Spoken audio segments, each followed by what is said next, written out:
Welcome to Backstage with Becca B, with special guest Dana Steingold.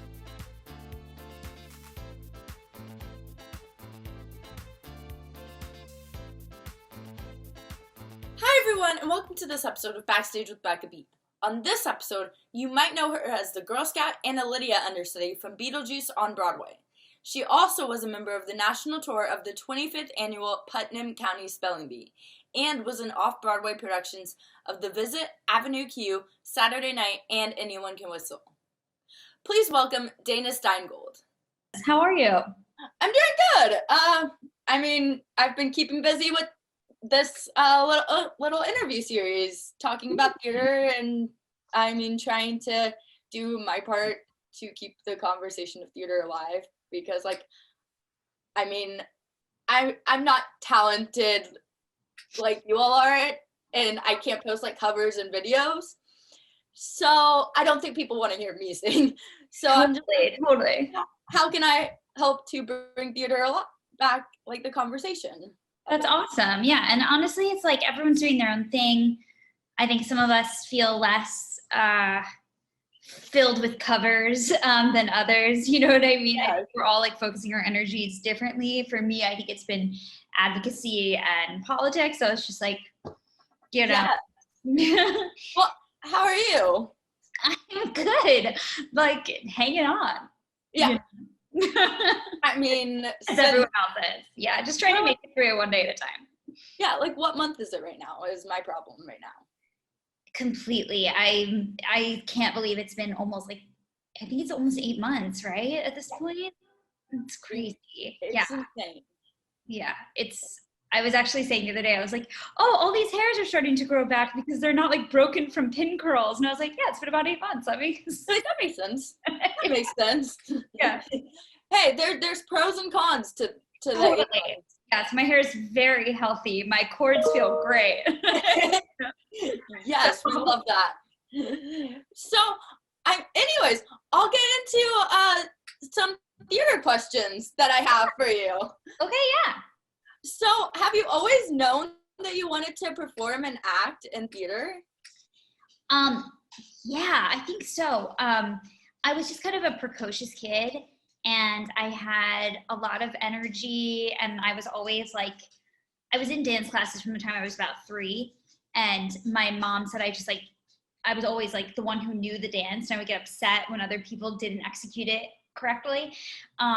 So, which is, now I would not call myself a dancer, so let's just call it bossy, honestly. Let's call it spade a spade. And I was about 7, and a friend was auditioning for a community theater production and said, will you go with me? And I begged my mom to let me go, not really knowing what it was. And I got in, and then I just never stopped. So I think I never had a time where I didn't think it was something I was going to do. I know that's crazy, but I can't really recall a moment where I made a decision. It just evolved that way, and my parents let me do it as long as my grades stayed up, and that I agreed I would go to college. So that was pretty much it. So. It's you obviously found out that you liked performing when starting out in dance.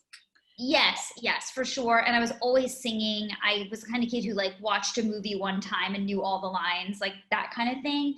And I played a lot of make-believe, and luckily my parents gave me a lot of siblings, so I got to cast them all in my shows.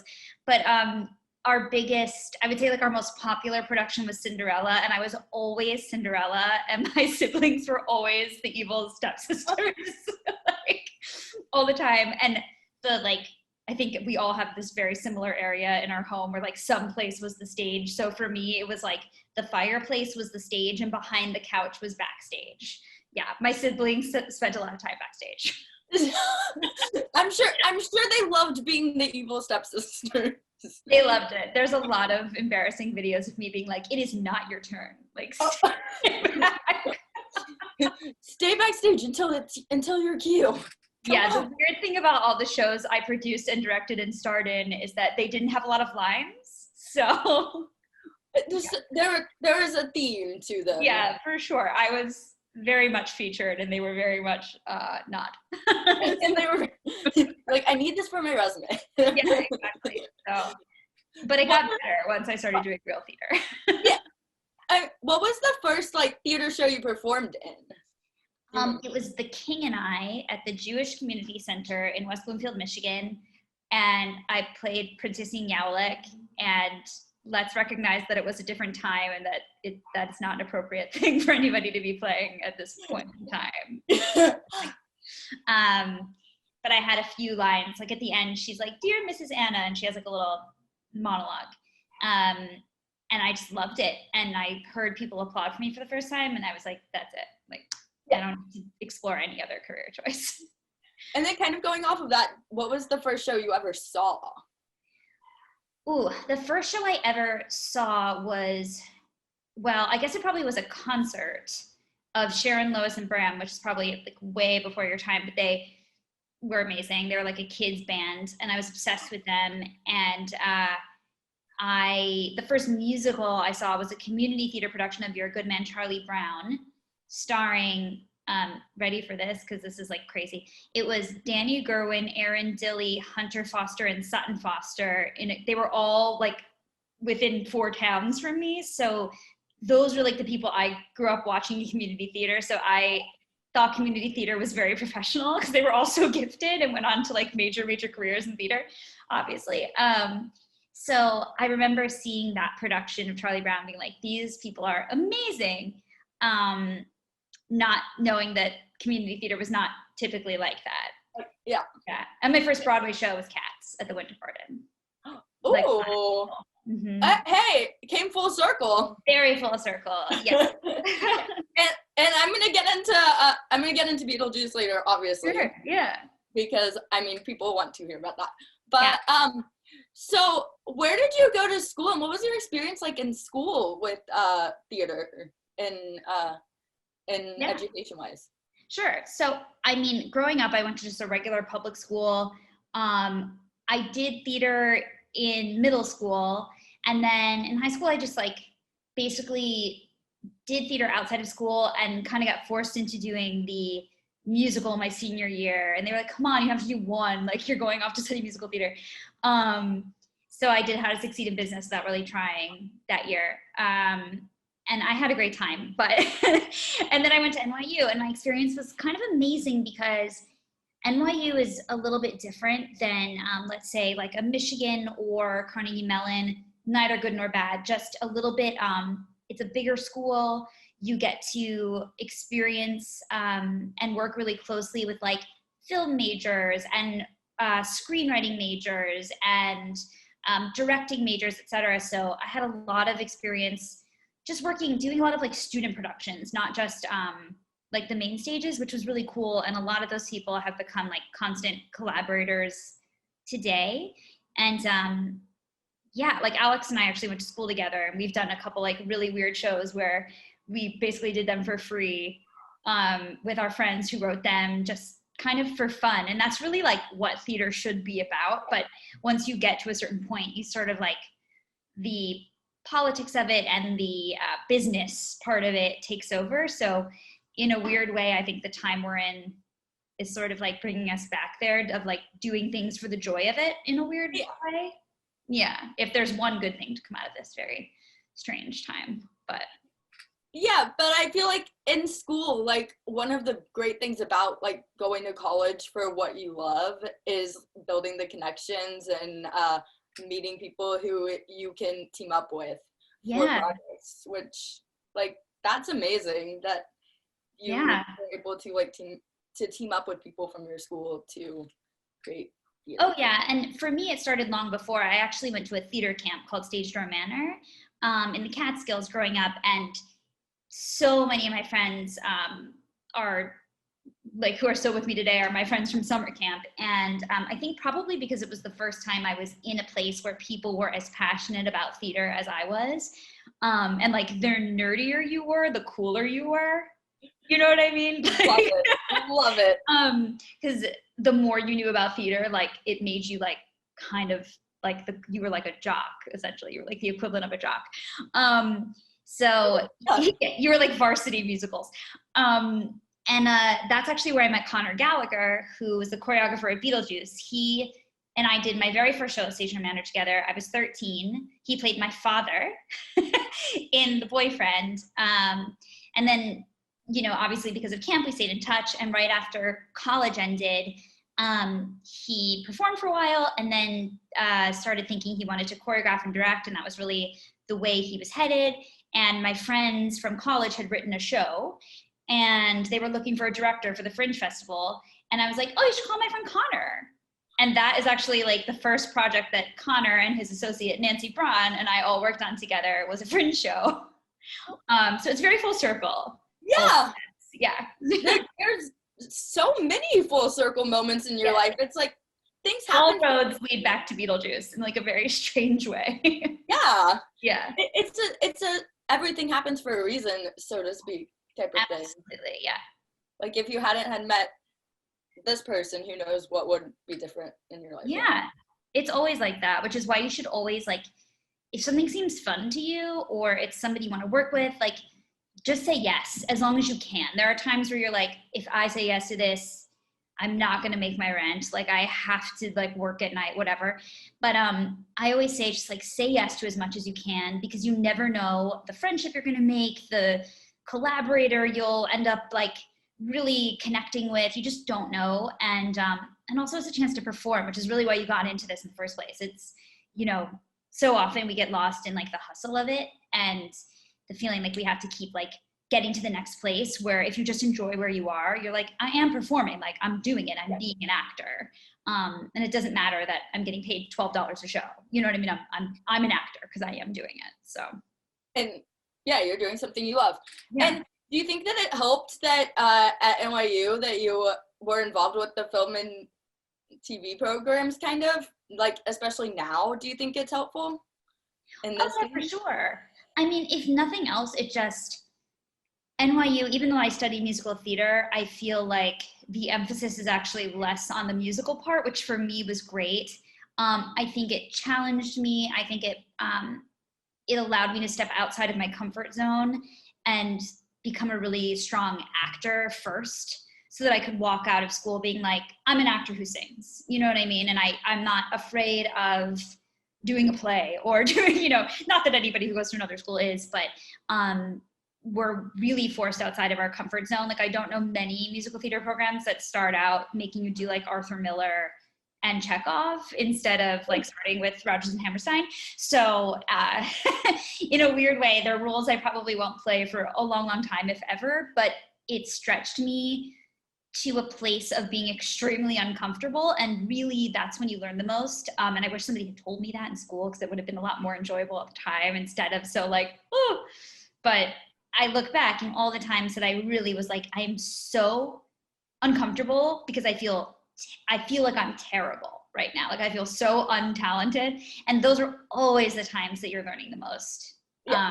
But it's hard to see that when you're in it.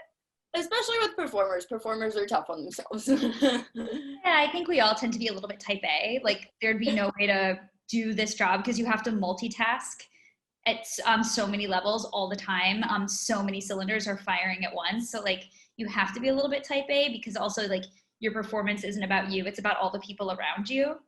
And like serving them as an ensemble. So it's always, it's hard to release the type A, but it's also, you learn that with age, like it's good to get a little messy and like make mistakes. Like you learn so much from them. And sometimes the most brilliant choices you end up getting to they sort of like are birthed out of your worst moments in a weird way.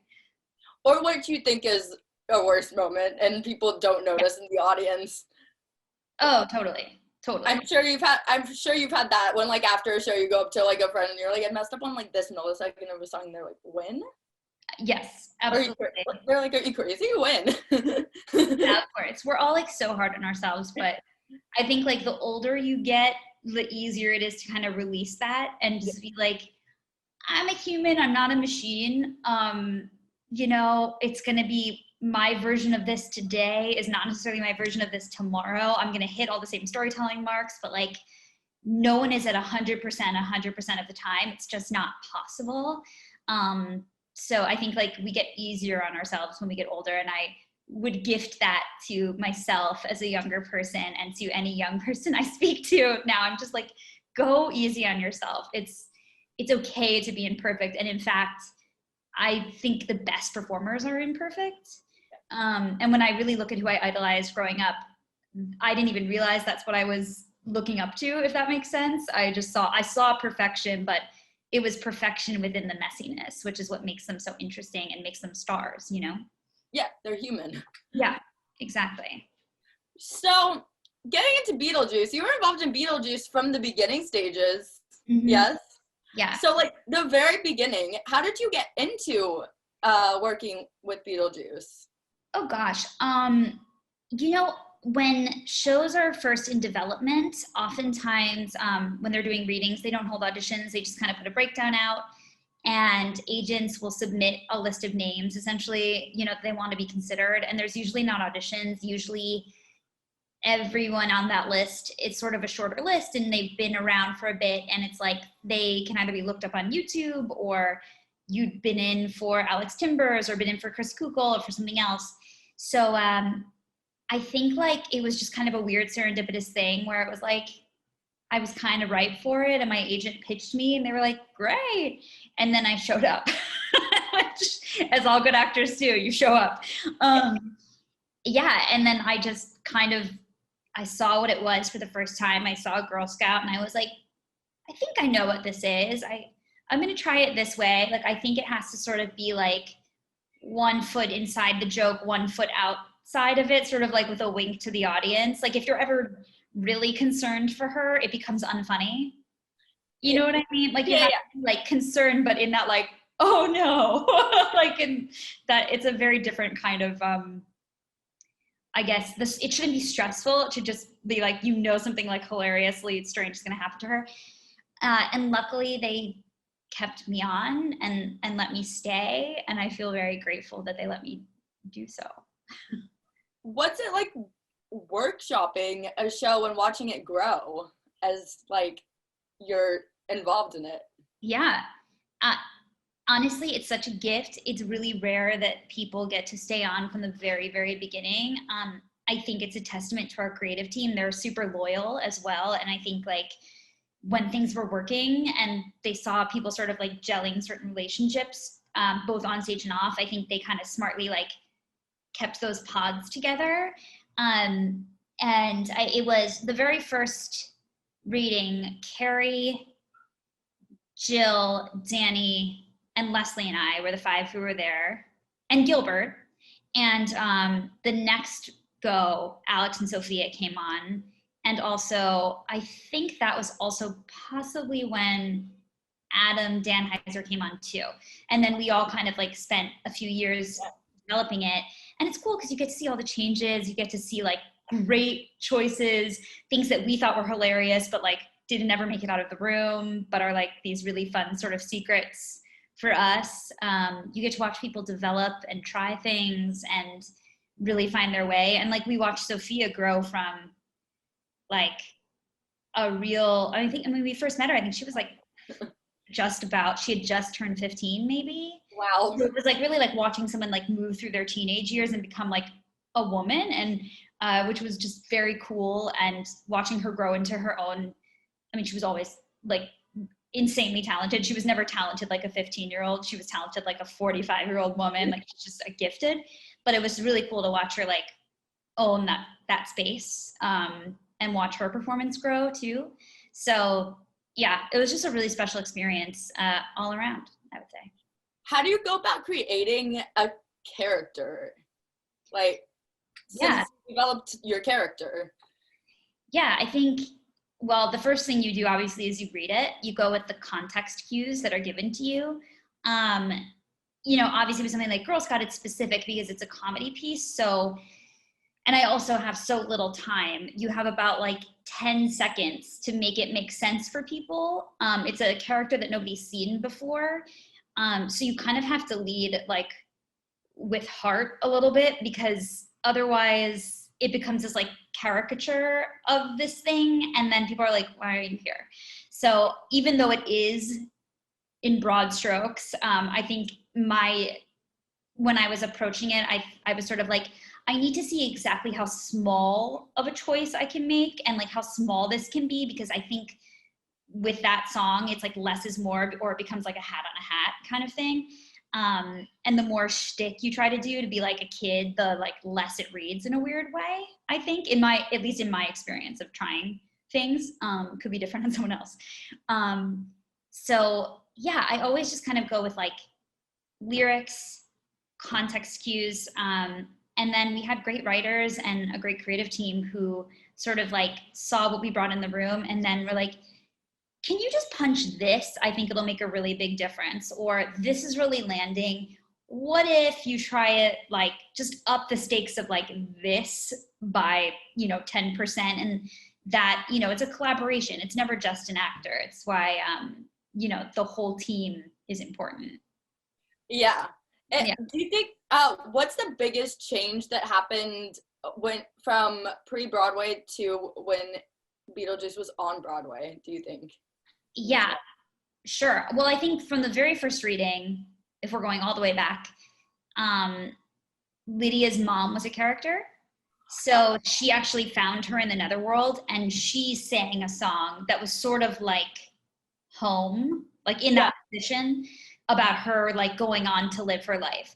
And I think they smartly realized it wasn't as effective rather, for her to see her than for her to make a choice of like to let go. So that got nixed. And then I think we'd always done, I think the goal of Beetlejuice has always been, let's go as far as we can go and let's just test the boundaries of it. And it's sort of a room full of actors who are willing to like try, fail, and like do anything for a laugh. Like, I swear, I think one of the prerequisites for getting cast was like, would you cut off a limb for a laugh? If so, you can be in Beetlejuice. Because we're all like, sure, we'll do that. Like nobody ever says no in that room. So nothing is too weird of an idea to try. So I think when we got to DC, we did the NC-17 version of it, like / rated R. And I think they really smartly realized that although we found it to be like the funniest thing ever, that they wanted parents to be comfortable bringing like a 13, 14-year-old to the show as well. So they found sort of, I think, like a middle ground of like a PG-13, sometimes like hinting at rated R version. And I think the way I describe it is, if DC was jokes first, when we got to New York, it was story first. And I think really started to move into that Lydia-centric territory. And Beetlejuice was a little less crass, and we were all not sure how it was going to work. When we first read the new draft, we were like, ooh, is this going to go? Like, this was so different than what we had seen, but it just proves like how little sometimes on a page and how much it relies on like everybody to bring it to life. And it really was like absolutely 100% the right choice to go in this direction. And plus, the audience for the show was a lot of a younger audience. Yeah, which I think they weren't expecting, honestly. I don't know that any of us, we could never have predicted the journey of Beetlejuice and the fandom of Beetlejuice in a million years. I think we expected it to be like a culty thing for people who are, in their late 20s to their like 50s, who know the movie, love the movie. Also that it's centered around like a dude. And I think it's a musical that I think guys can come and like really like, and not guys who like musical theater, but like you can truly like bring your boyfriend who likes SNL and they get it and will sit through a musical and be like, musicals are really cool, turns out. And so I think, yeah, it's like, it's weird. But then when they started centering around Lydia's story, we could never have predicted, I think, how people of a certain age, girls, boys, it didn't matter. It was just that there was someone at the center of our story who was feeling real feelings. She is depicting what a teenager really is going through. Hopefully most people haven't gone through a loss like that, but I think a lot of us have struggled with not feeling seen, feeling like we don't fit in, and the darkness, like depression and anger. And I think especially as women, we're told to like repress that and not feel it. And I just think it's really cool that we have a show that centers around a girl who's just a real girl. She's not a princess. She's like not like perfect and she's not trying to like get a guy to love her. She's trying to like push through her feelings, you know? And I think that really resonated with teenagers. Do you think the social media presence the cast had as a whole also helped a lot with the popularity of the show? Because I feel like you all, as a whole, all were very good at connecting with fans on social media. Yeah. Fans love that, so. Yeah, I think we all made a really conscious choice because we really, like, we were coming in as the underdog, you know, like, we kind of got, like, slammed in DC a little bit, and we were, like, kind of surprised because we were like, we think what we're doing is really funny.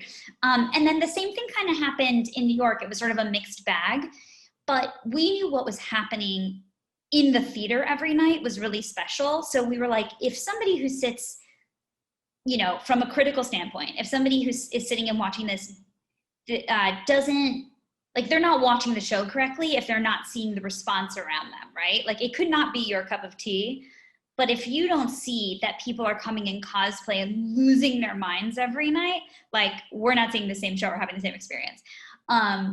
Which is why it's so interesting that reviews and critical response is so heavily weighted, when I think it should really be about the experience, because it's like hard to capture that, I think. So that's a whole nother conversation. But yeah, I think because we were coming in sort of as the underdog, we knew we had to build everything for ourselves. And we were so genuinely proud of what we did and loved each other so much that we were just so excited other people liked it. So whenever anybody was like liking the stuff about the show, we would go and like it and be like, thanks for coming. And we really enjoyed the stage door. And I will say that, like, Alex sets the bar from the top too. He's very much an engager of fans and stage door. And I think everyone in our show really loves the stage door, not because we like signing things, but because it's like really cool to meet people who are like, I've listened to this album for 3 months and I can't believe I'm here. Or this is my friend, like, we met online because we made cosplay TikToks together and we met here in New York to come see the show. And I'm like, if people don't think that theater is an essential business and don't think theater heals the world, then they have not experienced Beetlejuice, because there are so many kids who felt they had no one and somehow found a whole group of people through this show. And it's just like, really, I mean, like, selfishly, it could make me cry. Like, really touches me that people love It's making me cry. Yeah, like, it has nothing to do with anything I did personally, but it's just cool to be a part of something that has taken on this totally crazy trajectory. And we're genuinely all just like so grateful because we never saw this coming. That's making me cry, honestly, because, like, I can relate to the meeting people on social media because of, like, something entertainment-wise. So, yes, entertainment is essential. Mm-hmm. Anything entertainment is essential. And, I mean, I can imagine, like, I know people came from other countries to see your show. Tons, yes. Like, just to see your show, probably. It's crazy. Even now, like, teaching online and stuff, the people who will book, I'm getting things and I'm like, what time zone is this? And I'm like, oh my gosh, like, they're in Istanbul, or like, oh, they're in Russia. And I can't believe that our show has, like, I just can't believe it's like crossed those boundaries, that like people in Russia and Thailand and Istanbul, like, that they not only hear the album, are obsessed with the album. And when I like zoom in with them to teach them, their rooms are full of Beetlejuice. I'm like, where did you even get all these?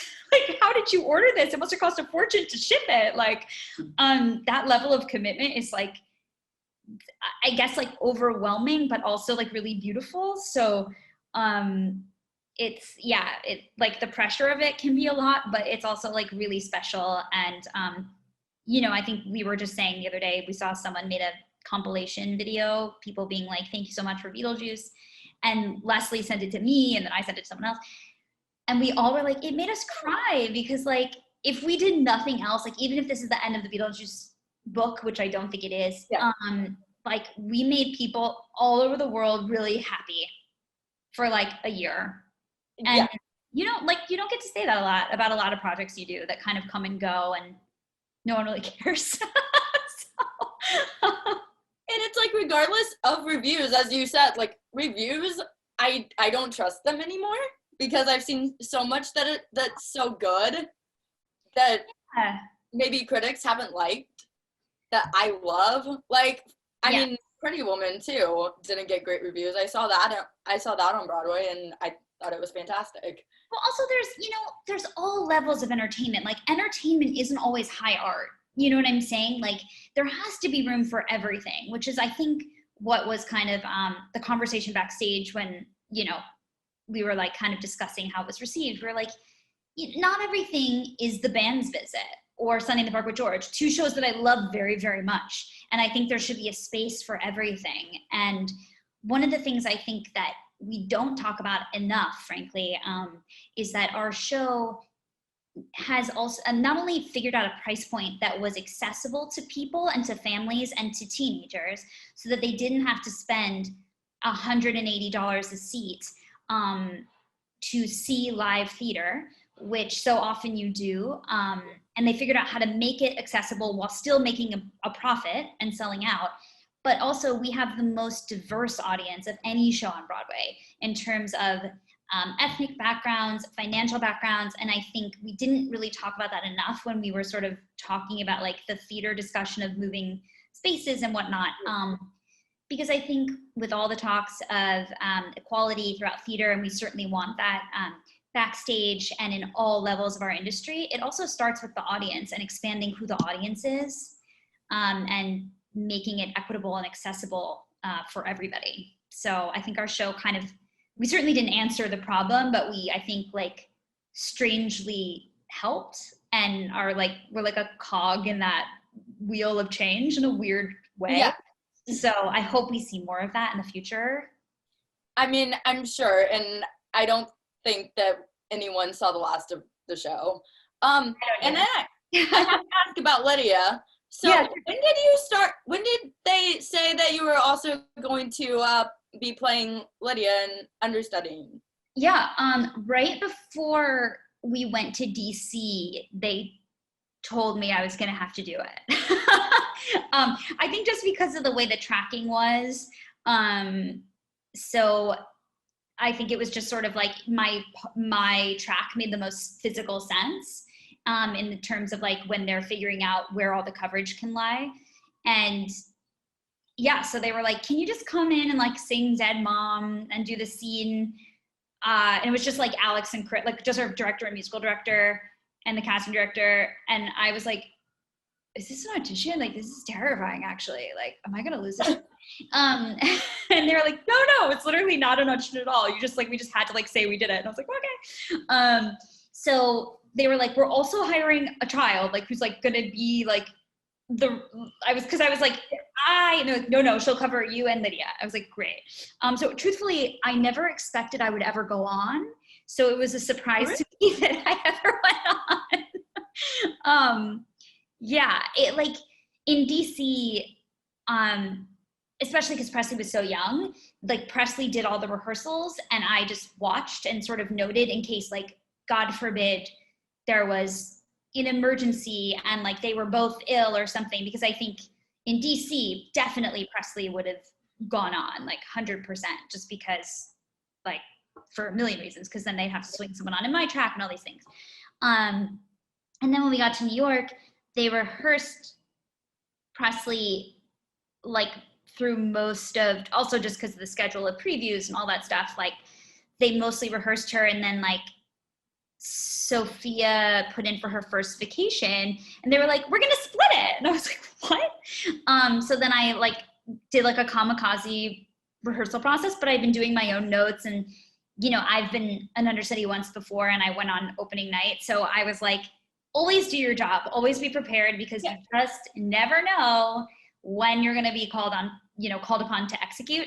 So like I could have gone on at any moment, but certainly rehearsals for like large group numbers are very helpful, or quick changes, stuff like that you can't really rehearse on your own. So yeah, and then I I was just not like surprised, but I was like, I never thought I would go on. So the moral of the story is always be prepared. And it was super fun. And I really never, I like never saw myself going on, but we pretty much ended up doing mostly like splitting all the vacations and all that stuff. So it was a really fun job that I never saw coming, I guess. Like an extra perk to the gig. How many times did you get to go on? Oh, I lost count, but a lot. Honestly, none of us are big caller outers, if you will. Like no one in the show really. I think like I took my 1 week vacation, but other than that, I missed one show.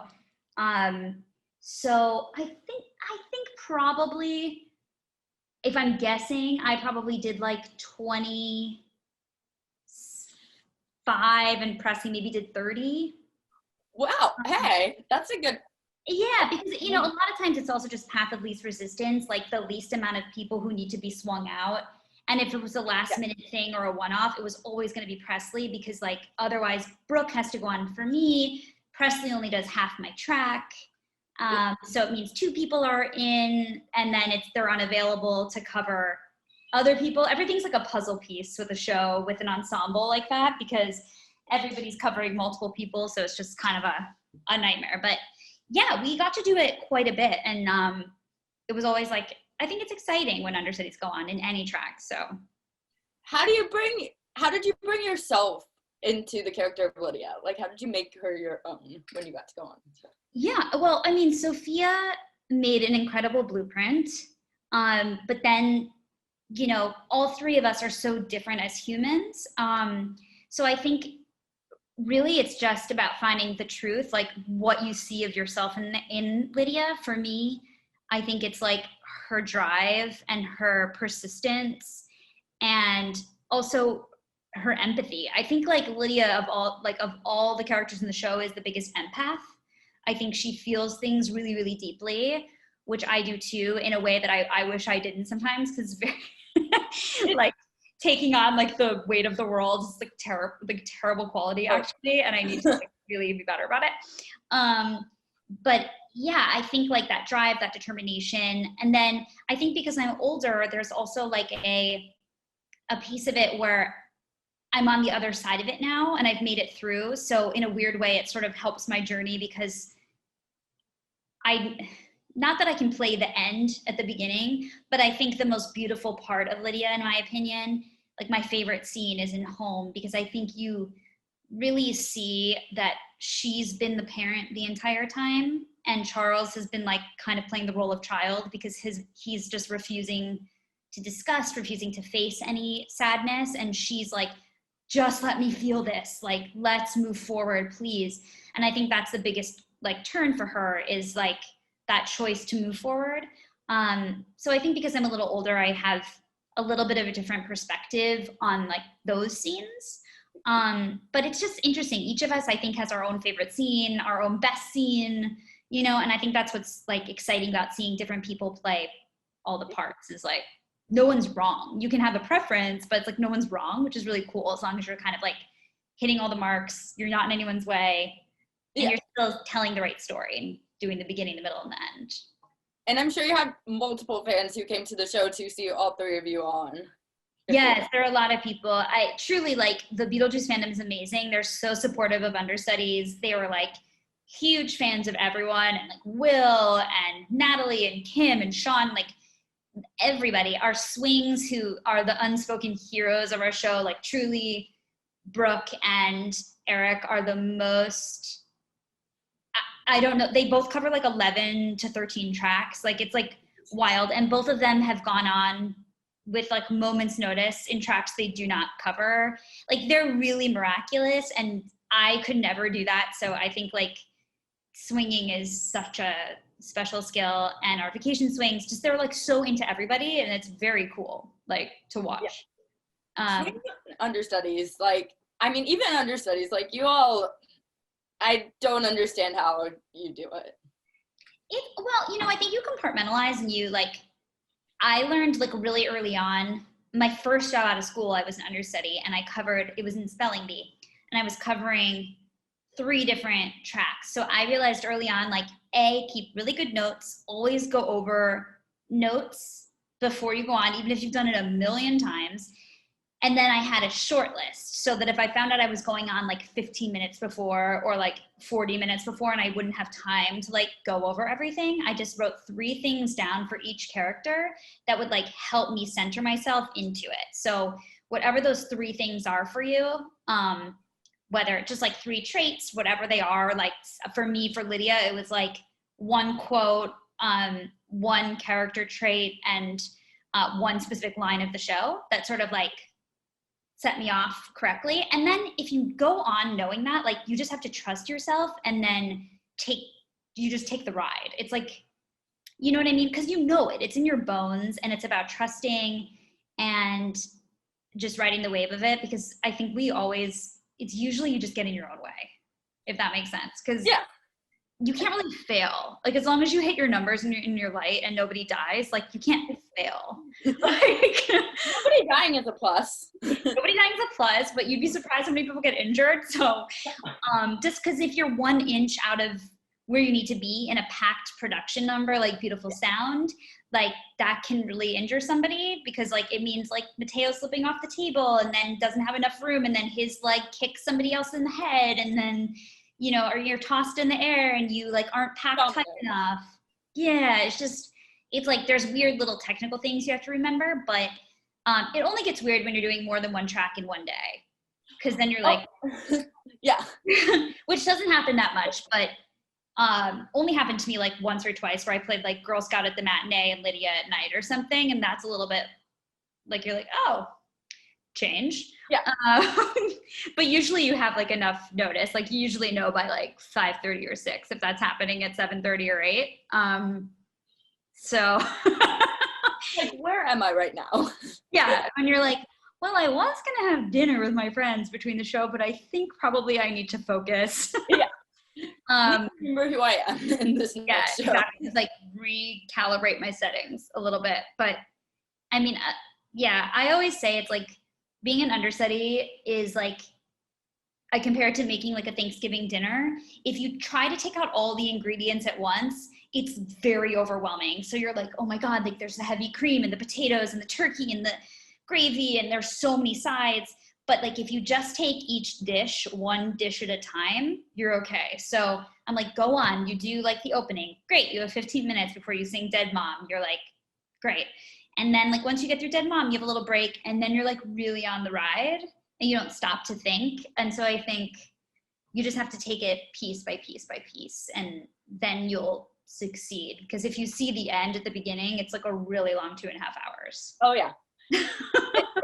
it's like going into work for like a 9 to 5 and being like, oh, I just want this day to be over. Like, it's not gonna end fast for you at all. No, and you don't enjoy it because you're worried about like, you're already worried about, you know, creepy old guy, and you're in Dead Mom. You know what I mean? It's just not, you don't actually enjoy any moment because you're not really present. So I'm always just like, listen, respond, trust, you've done the work. You know what I mean? So I guess the summation of this is always be prepared. Just like, yes, work as hard as you can and be prepared. And that's true of auditions. That's true of your final callback. And that's true of just being an actor in general once you have the job. Like, just say yes and be prepared and cause as little trouble as possible, and you will make yourself very valuable. Yes. And before I move on from Beetlejuice, I know I talked about this earlier, people want it back, and I know that most of the cast thinks that it's going to come back. And I mean, from the buzz about it, there seems to be a great chance. Why do you think it should come back to Broadway? I think that when all of this is over, people are going to want to laugh, and I think our show does that better than anything else. But yeah, if there's one thing I've learned with Beetlejuice, it's never say never, because every time you think we aren't going to do something or aren't going to succeed, we always do. And I think a little bit of that is just that we all have a sense of humor about ourselves, because we're like, whatever, we're just here to party. Like, truly, like, everyone in Beetlejuice is just there to have a good time. And we just enjoy each other a lot. And I think that's what has sold it to the audience in a way is like our relationship with each other. And yeah, I can't explain why I have optimism about it, but I just feel like we were robbed of the last 3 months, and knowing the things that were going to happen for the show in those last 3 months, which were really cool. I think they're all still going to happen, and I think we'll find a new place to haunt, for lack of a better. I mean, I think the theaters will be like, yes, we want the show here. Yeah, I think it's just a technical thing of like, our set is very, very big. It costs a lot of money to do that. And now everybody will have been closed for quite a long time. And hopefully we'll receive some federal grants, fingers crossed, for our community and for all of these shows, so that Broadway kind of can boost itself and get back up. But I really believe if anything's going to make it, it's Beetlejuice. I don't know. I have no real information to share, but I do believe that. No, I think so too. I mean, it has to do a lot with the fan base, and there's a demand. Yeah. So but if there's a demand, like, you got to bring it back. Yeah, I'm always like, keep the Beetlejuice gospel alive, because I promise you, it's very powerful. Yes. Hopefully this interview helps a little bit with it. Yeah. Because I want you all to be able to come back to. Me too. I would love to like finish what we started, because I think we should get to do that. Yeah. We deserve.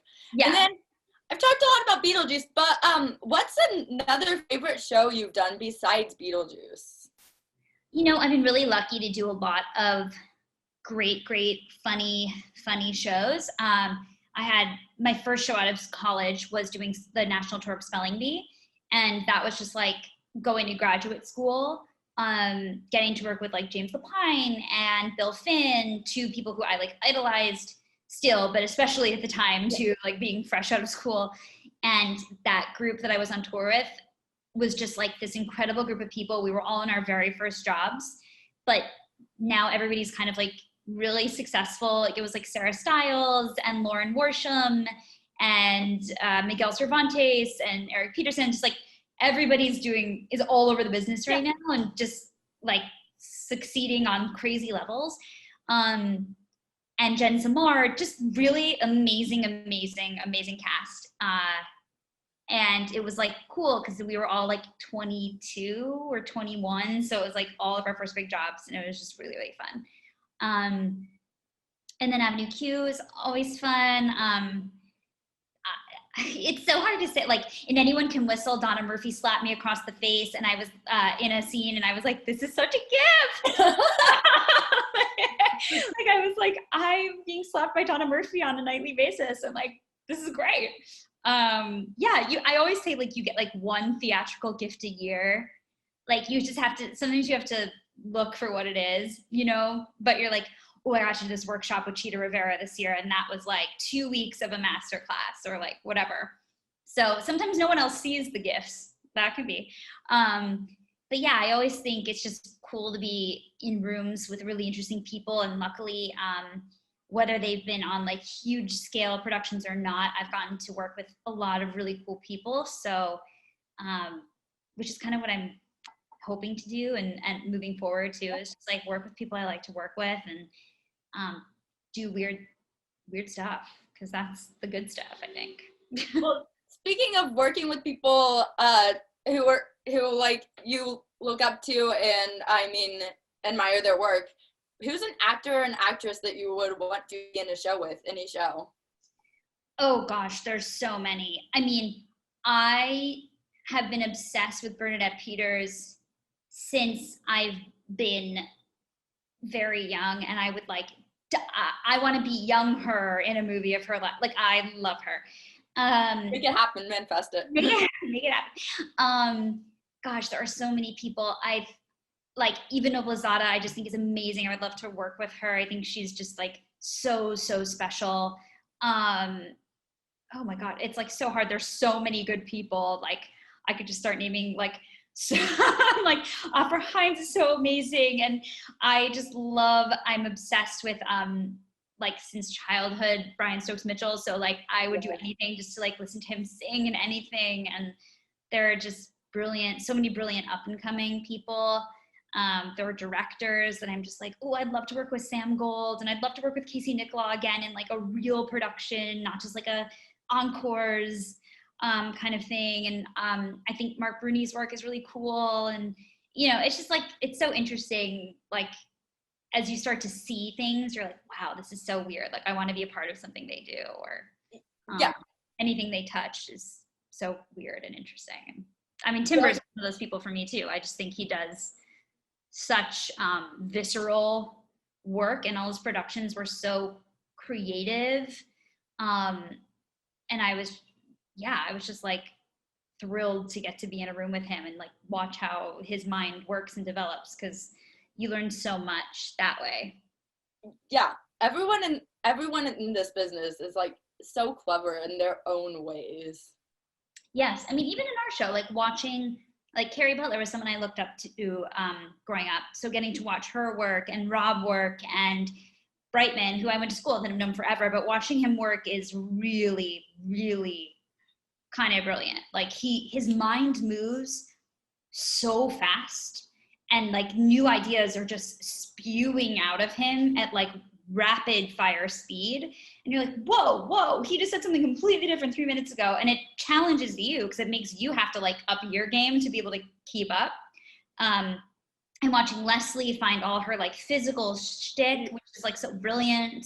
And she's truly like one of the best, I think, comedians out there, and has been for a long time. But this gave her like, I think, the platform for everyone else to like know, like realize what everyone else already knew in the business. But yeah, so I just think there's so many people who I admire and luckily have gotten to work with. But have you been starstruck by anyone you've gotten to work with? Yeah, I don't get starstruck easily.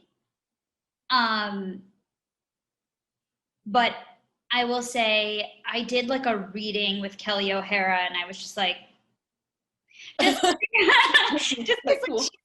Also because she's so kind and like nurturing and motherly and warm, but not in like a fake way. Like, it's really who she is. And I've watched her teach a lot, and she's so invested and really like not fake, and won't be like, you're amazing if you're not. She's really like good at finding the things people need to do, and she's amazing. I was a little bit starstruck when I did Anyone Can Whistle with Sutton Foster, because like I had seen Thoroughly Modern Millie like 4 times in college, and I was obsessed with it, like unhealthfully obsessed with it, and her.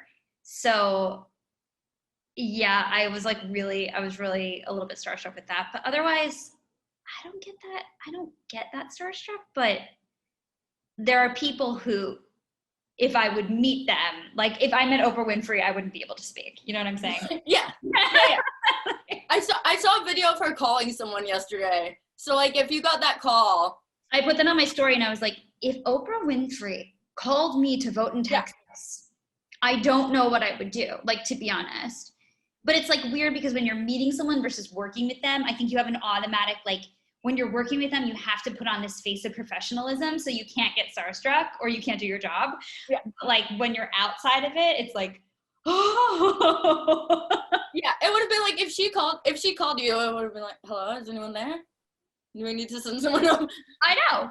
I mean, I can't imagine. Also, she's a great phone banker. I was like, she's way better at phone banking than me, and I've been doing a lot of phone banking. I'm so awkward on the phone. I can't. Phone banking is also just by nature weird. It's like, ugh. Yeah. But text banking is weirder because people aren't afraid to yell at you or say something nasty, because it's like behind the form of a text. So I prefer phone banking in a weird way. I mean, nasty text messages back. I mean, people aren't afraid to send all caps and whatever they can think of behind a keyboard. Yeah, correct. So. And they aren't afraid to tell people when they're, I saw someone like post something about like someone sending them a message that they were unfollowing, and I was like, what?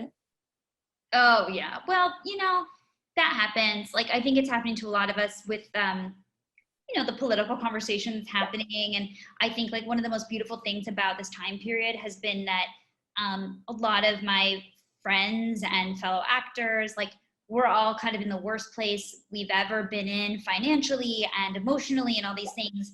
And we've chosen to use this time to push forward what we think. I mean, again, I don't want to say someone's wrong. Yeah. What we feel to be the most empathetic and equal system and candidate that we can get behind. And I think we've all used this time and donated our time, hours and hours of our lives daily to this campaign. And I'm hopeful, I'm excited, and I think actors make the best advocates and make the best I think they're the best activists because we understand how to rally people. And I think, but with that comes controversy and people not necessarily agreeing with you, which I'm totally open to, and I'm open to engaging in a conversation, but not if you come at me with yelling. Yeah, no. We don't have time for that. You've already made up your mind. We're not engaging in a conversation or even agreeing to disagree. You're just yelling at me. Yeah. There's a mature way to go about things. Of course, yeah.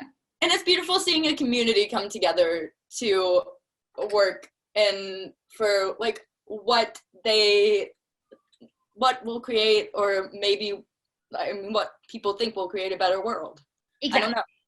Yeah, and none of us do. I think any of us want, especially in our industry, because I think it sort of is full of people of, all races, sexual orientations, levels of education. It's very, it's like a potpourri of people, you know what I mean? It's like a big mix. And I think we all just want a better world and a more passionate and fair world.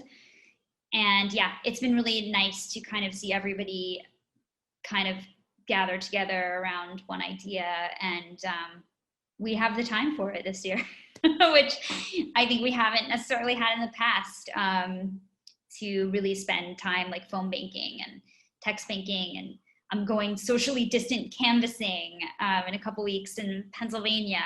Hey. I know. So I'm like, I got to do everything I can so that if it doesn't go our way, I can at least say I did everything that I can do. It's amazing. Yeah. And I mean, and hopefully it'll help people see that, hopefully we can create a world where the arts are viewed as essential, as you said earlier. Yeah, I hope so. I think it's, if you're not already, you should follow the Be an Arts Hero campaign and the Save Our Stages campaign. It's like really imperative that we pass the Dawn Act. We really need help. We are really, we're getting to a place where it's going to be very hard to recover. Small theaters won't necessarily recover. We're essential really to the economy of both local and our national GDP. And I think people don't realize how much we contribute. Even just theater alone, I think it was $15 billion just Broadway last year to the city, which is more than any sports team in the tri-state area contributes. And that's not even counting like the hotels, the businesses, the restaurants, everything that relies on Broadway being open to make profit as well. So yeah, I think it's really important that if you like the arts, you vote blue. I just think anything to help the arts out. Yes.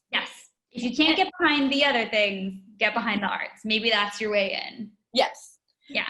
And then, okay, and I'm gonna start wrapping up, but I feel like you give really good advice. So what advice would you give to actors trying to prepare for an audition? Preparation. It is the only thing you can control. Like, go over the sides a million times. Go over your music. I'm personally a fan of, people talk about your book a lot, and I think it's kind of a myth that you need like a huge repertoire of music. Keep 5 songs in there that you can do at 10 a.m. when you have bronchitis, a sinus infection, 7 p.m. doesn't matter. On your best or worst days, you're gonna nail it. I go over all 5 songs because the amount of times I've been like shot in the foot by singing something that being like, do you have anything else? And then they look through my book and they pick the one song that I haven't done in like 4 years. So having said that, keep 5 songs in your book. Just kind of quickly go over them all the time before, so that you're not like thrown off, because again, like you're the one in control of that audition. And then I would say, just know what sets you off. Some people like need private space and to focus before their audition. I like to get places early, but then not go into the space, because I don't need to like see who is before me and like psych myself out. It's not worth it. I sign myself in, I put my headphones in so that I'm focused. I go and I do my thing. And then just remember to show who you are, because truly it's the only thing you can control. And show your heart, because that's all anybody wants to see. I think we get really wrapped up in like, well, we have to sound like this, or we have to like be this person who I'm trying to replace. But really, like, all anybody wants to see is an honest interpretation that you're going to bring, and your heart, and nobody else can do that besides you. So don't get wrapped up in trying to be somebody else. Just be who you are, be fearless in that, and don't be afraid to be a little messy also, because I think that's what makes you unique and shows that you're thinking on your feet and actually present. Perfection isn't always like the best, if that makes sense. And then finally, I would say lead with storytelling, because a lot of people sing really well. A lot of them. But what they can't do is tell a story. So really focus in on that. Combine the two. Mm-hmm. Then what's your dream role? Real quick. This is so hard. There are, I mean, I guess if I'm picking something that's in existence already, I'd really love to do Glinda. I would love to do Dawn and Waitress, although, you know, in some production somewhere at some point. I would love to play Dot in Sunny in the Park with George. And then I would say like anything that I get to create in anything. So, because then it's mine forever. I would love to see you take on Glinda. Thank you. Yeah, I would have a great time. I feel like you'd be really good at it. It's really Dawn too. I know, well, it's kind of how I naturally am. So it's like, I was like, oh, yeah, that makes sense. But also, I just think it's like a fun score to sing. And I love the idea of like sharing with another woman. I like love that part of the show too. So, and I've seen a lot of my friends take on either role, and they're all so amazing and unique in their own ways. So I just think it's like fun to take, like, that's a different kind of challenge, is like taking something that has been done so well for so many years and stepping into it and making it your own while honoring what somebody else, you know, has created for you. And that's a different challenge than creating from scratch. So yeah, but I'm kind of there where I'm like, that might be an interesting thing to do at some point in some company somewhere. Yeah. I hope that happens. Great. And then how do you work on self-confidence in this industry? Truthfully, I think a lot of it is about surrounding yourself with people who build you up. So I think it's about keeping people around who don't let negativity in, and it's always about looking forwards and never sideways, because it's really easy to, like, your confidence goes down the more you look this way, because you're like, well, this person like was in that thing, and this person like just got nominated for that award, like I'm never getting this job. But if you can keep a forward trajectory, you have to be like a horse with blinders on, because people really peak at different times and everyone's path is so different. So you just have to remember that, like, it's not a race. You're going to find the things that are right for you and be a part of them and trust in that. So I think it's definitely about like telling yourself that it's not about I guess that it's not about Broadway. Broadway is amazing, but you can be very successful and not be in a Broadway show. So I think it's figuring out how to like find success at every level of the business and redefine what success is for you. And that'll keep your confidence up. And plus, even if you're not on Broadway, like, regional theaters is like something that keeps theater alive for everyone in the world, and like in the US. And frankly, some of the best work I've done and been a part of has been in regional theaters because they can afford to take the risks that commercial theaters otherwise can't in New York. Like, it's very hard to do bare bones, dark productions of new plays, downtown because it's very costly.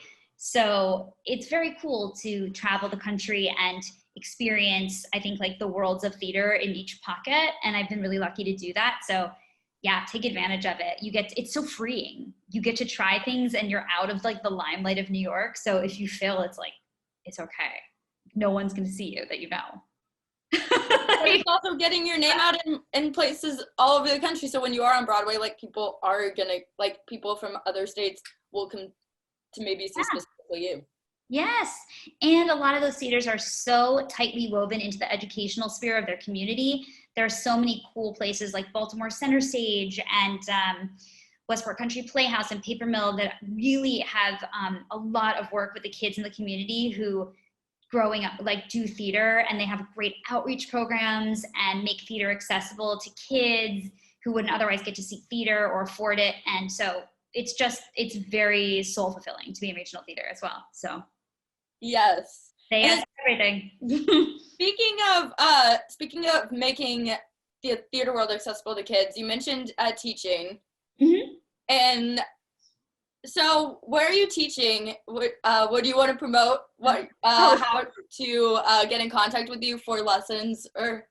Sure. So yeah, I think like a lot of us, you can go through Artists and Beyond, Broadway Plus. I also teach through the Prep in New Jersey and all virtually. And you can also email dsteincoach@gmail. And I teach privately as well. And some people just are like, I'm not gonna like coach, but I want to do like a Q&A or those kinds of things.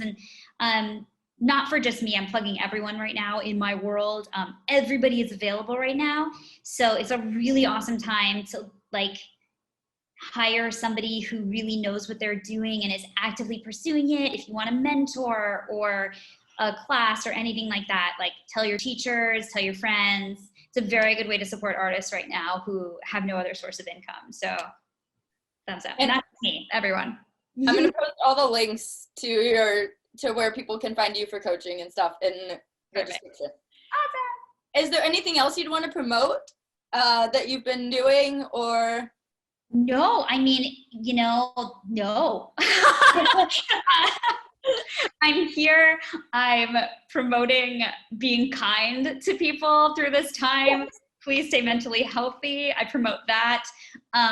Reach out to people. I think this is a weird time for everybody. So just like, I always say just like check in with people and just be like, how are you? And you might not get a response, but I think it means something to people when you reach out. So I'm promoting right now being kind to everybody and also kind to yourself too. Like extend yourself the same grace that you would give to other people because this is a really weird time. And I think just getting up and doing one thing a day is like, you're successful that day. Right? Yes. Yeah. We all need to remember to be kind to ourselves. Yeah. And I think we forget, but also I think we mostly forget with ourselves because we're all really hard on ourselves and we're like, gosh, we should be achieving so much more during this time. It's like, it's a pandemic. There's nothing to achieve. Just stay mentally healthy. Like that's all, So yeah, that's what I'm promoting. I'm promoting kindness and also the BNR2 campaign. Yes. And where can people find you on social media for more inspiration like you've provided in Sure. the past hour? Absolutely. I don't know if it's inspirational, but there is a lot of my dog.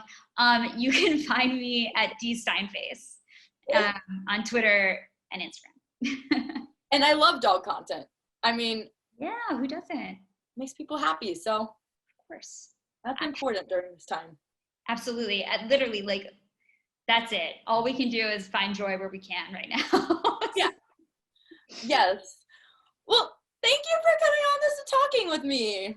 Thank you for having me. Of course. I'll let you know when I post this on the platforms. Sure. And I'll send you all the links. No problem. Have a great rest of your day and a great rest of your week. I was like, what day is it? Thank you so much. Stay healthy. Thanks, you too. Bye. Thanks for watching this episode of Backstage with Becca B. You can follow me on Twitter and Instagram at Becca B Talks TV. Or for more exclusive content from this interview and more, you can follow me on Instagram and Facebook at Backstage with Becca B. Make sure to subscribe to my channel and like this video, or if you're listening on Apple Podcasts, go ahead and give me a 5-star rating. Thanks for tuning in, and I'll see you guys next time. Bye!